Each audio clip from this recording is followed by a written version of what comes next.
விஜய் பத்தி கமல்ஹாசனா இப்படி பேசினாரு? ஆச்சரியமா இருக்கே! மதுரையில நடந்த தாவேகாவுடைய 2வது மாநில மாநாடு பத்தின நியூஸ் இன்னும் அட்லீஸ்ட் 2 நாளைக்காவது ட்ரெண்டிங்ல இருக்கும். ஏன்னா, அந்த மாநாட்டுல விஜய் பேசின ஒவ்வொரு விஷயமும் பயங்கர கன்டென்ட்டா இருக்கு. எப்போதும் போல திமுகவ கடுமையா விமர்சனம் செய்த அவர், பாஜகவோட கூட்டணி கிடையாதுன்னு கட் அண்ட் ரைட்டா சொல்லிட்டாரு.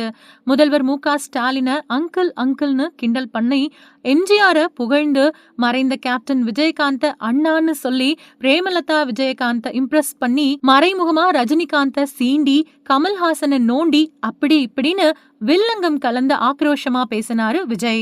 விஜயுடைய பேச்ச பத்தி விமான நிலையத்துல கமல்ஹாசன் கிட்ட செய்தியாளர்கள் கேட்டபோது, அவர் யார் பெயரையும் குறிப்பிட்டு சொல்லல.